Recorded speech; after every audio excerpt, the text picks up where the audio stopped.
If you're still pulling lists from props from your batch and just wondering why your deal flow is drying up, this is for you. Everyone thinks the secret is just having the right data source, but in 2026, the only thing that matters is having correct phone numbers.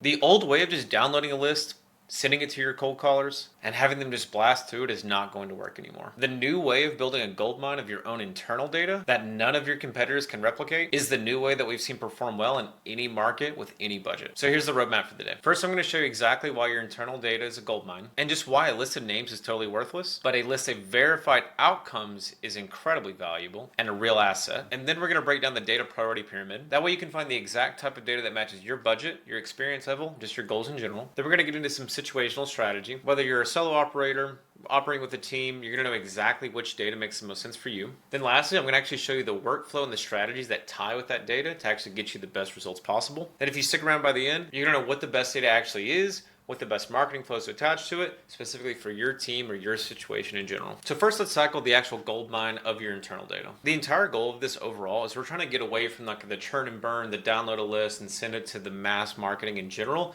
and focus on actually tracking all these actions to find that perfectly correct phone number. That way you can actually manage that lead over time and actually build a real asset that gives you that longevity and that consistency. And what I mean by this is one of the most important metrics is not how many leads a caller actually generates, or maybe even a texting campaign in general, but it's how many correct phone numbers that you're actually getting, because those are people that you can actually follow up with. You may be in 30 days, maybe in 45, 90, etc., and put them on other not interested campaigns or just other campaigns in general. And what I mean by not interested campaign is, say you actually reach out to somebody and they say they're not interested in selling right now. You save that exact phone number and then you actually follow with those people, depending on what the situation was, just down the road in general. And we have found that 20 to 30% of all deals that happen on our platform come from not interested campaigns.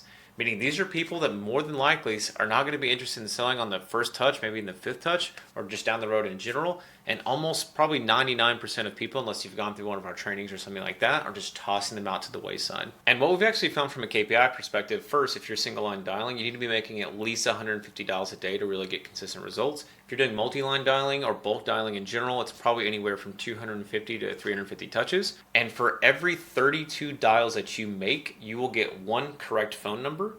And for every 100 people who say that they're not interested, we have found that equates to one contract. And the really big thing that I'm trying to get everyone to focus on is the best lists for 2026 are the ones that you're going to derive from your own marketing efforts, as opposed to just a list that you can just go and buy. And for all the marketing that you're doing, you're figuring out how many correct numbers that you're getting, how many not interested people are you getting. And from that data, you will eventually be able to reverse engineer exactly what you can expect from a deal perspective from those metrics. And depending on the list, that percentage of not interested people can really go super high, as far as like maybe 2 to 3% of people who say they're not interested will become a deal. It just depends on the list. So one of my favorite use cases, and this is actually what I do in my own business, auctions and foreclosures in my market, which is Knox County, Tennessee, are very, very abrupt. So once you get that notice, you probably have 2 months or less to actually solve this problem in general. And if you don't, then you'll obviously go to auction. So for our not interested on auction specifically, we're trying to do this like every 15 days, because a lot of these people are in denial and we're just trying to get them to see like, hey, we've got to make a decision. Maybe it's listing the home, maybe it's paying for cash, or maybe it's doing a loan mod, just something in general. So not interested campaigns can be different by the actual list type that they come from. And the ones that we actually do in our own business are auctions, probates, and tax sale stuff. So for tax sale, we do every 90 days because it only happens twice a year. And we found that a ton of people are in more denial about that than other lists in general. Or a lot of the cases, it can just be, a simple property that just they forgot to pay their taxes on, that maybe they own free and clear and things like that. They're just not as good for us. So we do it on a longer time scale. Every 45 days that we found is great for probate, just because a lot can change in that time span, but we don't want to also pester, where 45 is kind of the good blend. But for our auction data, we do every 15 days because it's a very, very tight turnaround. One other kind of side note with this, we found that people that are doing prospecting and calling in general, they oftentimes get really burnt out from a VA perspective, and actually giving them other perspectives of their KPIs in general, like how many correct numbers you got versus how many leads, can also give them a lot more longevity and just general happiness in the business, because just trying to produce a ton of leads from just making $200 a day is really, really hard to do. And we found that this is a good blend of other KPIs to show good performance and just good team building in general. And the last point that I'll give you on the actual internal gold mine that you actually have is imagine that you're pulling them from a list that's really, really hot and we're not able to reach them. It's exhausted phone records or they're just no numbers at all. And maybe we go down further and they have a vacant mailing address or vacant property address in general. So we couldn't reach them by calling and we couldn't reach them by direct mail. So a lot of people just toss those leads out and we know that they're really, really motivated people. This is actually when we get into our deep prospecting flow. I have a ton of videos about this on the channel, but it is the process of which you actually manually research a seller because you are not able to reach them in any other means. And just like 20 to 30% of all deal volume on not interested campaigns happen on our platform, another 20 to 30% oftentimes happen through deep prospecting. And one of the things I love to see happen is investors oftentimes come in, they see all of our frameworks, and just by implementing these two things, they can oftentimes double their deal volume by just including the not interested in the deep prospecting campaigns in, because it's such an untapped process and it could only come from your actual marketing efforts in general by actually tracking all these actions. So just to recap this, some of the best data that you can actually have is already inside your system and it just comes from tracking all these actions inside of it. Non-interested campaigns can give you 20 to 30% of more deals than you're already getting now. If you want to add in deep prospecting, that's easily another 20 to 30%. And these are all lists that just come straight from your own marketing actions already and won't actually cost you anything, and you'll squeeze so much more out of the data that you already have.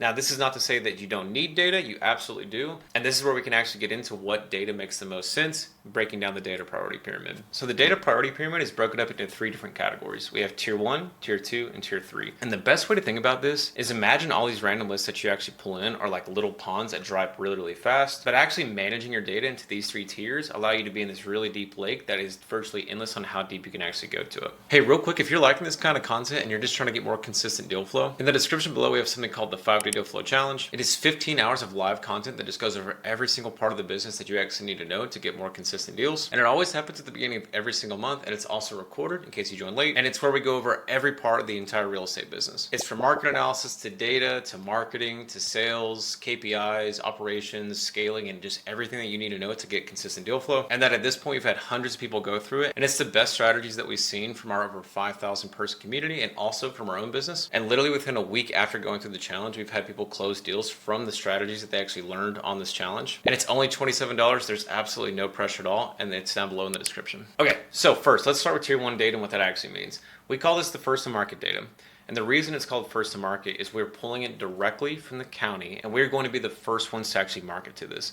You can absolutely be first to market on any list that you could possibly imagine, but what I'm explicitly talking about is being the first ones to market on county data. So obviously there's a ton of different lists that you can pull directly from the county, but these are the ones that I prefer and the ones that I actually do in my own business in this exact order. Auctions, probates, tax delinquency or tax sale, code violations, and pre-foreclosures if we can actually get a hold of them. A lot of times though, we can't. So for my market, I'm only getting about 300 new records a month, but please do not think that that's not enough records to actually get success from this. I promise you it is plenty. We actually have a user right now that gets 200 new records every single month. They're doing about 800 to 900,000 a year in just gross revenue. So I assure you, if you follow all these strategies, tier 1 is plenty. In terms of cost per deals here, I oftentimes see if you're just a solo person, you can get about $500 to $1,000 cost per deal. If you have a team or someone actually calling these leads like a VA, it usually is somewhere between $1,000 and $2,000. We like to pull these records in every single day, and we're going to do marketing to it the exact time that actually hits. Then we move into tier 2 data, which is stacked niche data or just nationwide distress data. These are typically people that have 2 or more big problems in mind. This can be anything from like a vacancy plus something else like absentee, out of state, something like that. It can also be a foreclosure or a probate or just something like what we like to call a big distress list,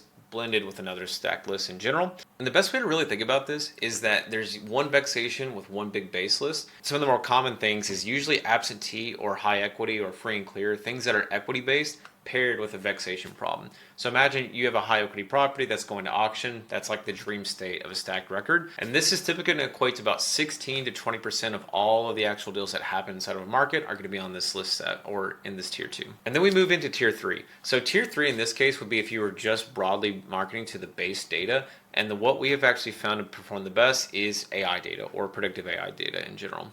So for our model specifically, there are some other providers who do this too, but I can really only talk about how our AI data actually performs. So in our case, it covers anywhere from like 50 to 80% of all transactions in a given market will be on this tier 3 list. And people always say, well, Ty, why would I not just market to that list? it is very, very inefficient to start here because it is designed for scale. Whenever you spend more money on marketing, you obviously need a lot more volume and a lot more people to actually prospect to. So the reason I always start with go to tier 1 to tier 2 to tier 3 is you're taking all of the money that comes from tier 1 and then expanding into tier 2. And then with that, added revenue, you're actually going into the tier 3 side of things, and then you blend it together until it's a really big flywheel that you progressively move up. They don't spend enough to actually get the money back to get that cost per deal at the right amount. And what we've seen on the AI data is it's typically anywhere from like 4,000 to 8,000 cost per deal because you're doing it at a big scale. And oftentimes these people are spending already like 10,000 plus a month in marketing, and it's exclusively designed to lower your marketing spend and be much more efficient overall. And at a very high level, the way AI data actually works is it's taking together all of the data points that you could possibly have on a home. There's about 1,800 in our model, and then it's spinning them all together and saying, here are all the people who sold to an investor in the past, and then here are all the ones that look just like them. The higher that score, 100 being the highest, the closer they resemble the people who sold to an investor in the past. And you just market to those people from highest to lowest after you've already nailed either tier 1 or tier 2 data. But a lot of times whenever you're thinking about this, always try to have tier 1 because it's going to be your lowest cost per deal, and you can use so much of that revenue to then further expand and scale. So tier 1 mixed with tier 3, i.e. first to market strategy paired with AI data in terms of like scale, are some of the best strategies that I've seen work, and it's also what I do in my own business. Once you've mastered this side, this is actually where I tell people to go into the inbound side of things, which we'll talk about here in a few minutes. So now that we understand the importance of actually categorizing and using all this internal data to get even better lists, and now we understand what lists we actually want to pull in to kind of derive from that data, this is where we get into situation by situation, what makes the most sense for you. I'm going to break this down into 3 different categories. If you're a solo starter, so just trying to get your first deal or just trying to get the cheapest cost per deal humanly possible, you must do the tier 1 first to market strategy. We have a ton of different videos that kind of go over this. We also have something called the 5-day deal flow challenge that talks about it as well. I'll put it in the description, but the whole point of this is you're trying to get the lowest cost per deal that you possibly can, or just get that first big win. Because oftentimes people who are solo starting or just starting out in general, their budget is not big enough to move into tier 3 where they spend enough on marketing to actually get a deal and to get that return back. If you're someone who's intermediate, so someone who's getting deals but maybe not consistent yet, or maybe you're just doing anywhere from like 5 to 10 deals a year, what I recommend is to blend tier 1 and tier 2 together, i.e. stack niche data or stack distressed data paired with first to market data in general. Then if you're someone who's scaling, so you're already doing like 3 to 5 deals a month, oftentimes your problem is not getting more and more deals. A lot of times your problems are efficiencies or just getting a much higher net margin on the business. You're spending so much on marketing just to not make that much money in general. The amount of people that I've actually talked to that are doing, maybe $100,000, $200,000 a month, but only making like 5 to 10% of that is actually pretty wild. And that's usually the problem that I see here. And the best way to get around this that I've seen is we're trying to be much more efficient in our marketing spend, which justifies the AI data. But whenever you blend in that first to market or that tier 1 data into it, then that lowers your cost per deal so much and makes everything much more efficient, i.e. more scalable, which is how I recommend to actually approach it. Now, whenever you spin all these situations together with all these different data strategies, this is when we get down into the actual tactics of how to pull all this together into very, very tactical marketing setups. You have to have a very specific plan based off your situation, with very specific data, with very specific execution from a marketing perspective. And whenever you do that in the cheapest and most expensive order, i.e. with a plan strategy that makes sense for you, that's where you're going to get the consistency and actually have a good business. So just to give some examples of this, we have a ton of different videos on sequential marketing in general, but the way that you would do this is first to market data, i.e. your tier 1 data, where you're going to use the pendulum and always do click to dial and do the full sequential marketing flow to all that data. And then we're going to move it down into direct mail, then to deep prospecting and things like that. And to keep things very, very simple, we want to do 1 call, 1 text, and 1 voicemail, and do that entire process for every phone number that we have available for our first to market data. And we want to do that 3 full times or 3 full cycles.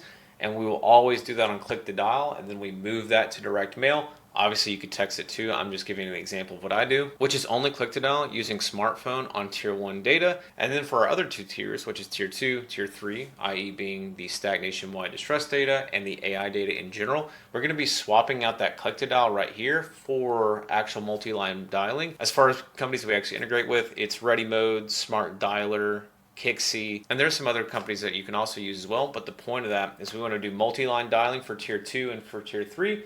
And for calling, we're going to be always doing click to dial. For the mailers, don't overthink this. There's a ton of different ways you can approach this, but the theory is that you want to be more personalized on the tier 1 side. Tier 3, obviously it's more in bulk, so things like soft offer checks or that can broadly go out, that'll get really good response rates. That's what you should be thinking about. And then all those people that don't respond to the texting or the calling or the direct mail, or for whatever reason we couldn't reach them because they were exhausted, maybe they're undeliverable, ton of different reasons. That's when we move into deep prospecting. I have a ton of videos on this. You guys can go check on the channel. But you want to move all those people down there, regardless of the tier that they're actually in. And if we still can't reach them throughout that process, especially for our tier 1, that's when we move into door knocking. And there's a ton of different ways you can do door knocking. One of my favorite stories of all time from the entire community was someone could not reach this individual who was an heir to a property. So they actually paid for pizza to be delivered there and actually asked the pizza man that was delivering the food to leave a note about reaching out to them that they were interested in selling and buying their portion out of the actual home. And it actually ended up working. So there's a ton of different creative ways you could do door knocking. And the whole justification of that is anyone who's made it down to the door knocking side of the pendulum theory here, we know that they're really motivated and no one else is reaching them. And that's why I was talking about at the very beginning of the video is the best data that you can possibly have all is derived from your own marketing efforts, because it would not be sustainable to actually market to those people in a way where you're sending pizza and door knocking them unless you knew that you were tracking them all the way through the process and you could not reach them any other way. And just to recap all these strategies, a lot of the times people just move through their marketing and just pulling random lists and throwing them into their marketing tools or just marketing systems in general. They don't track anything. They don't have any methodology behind what they're doing.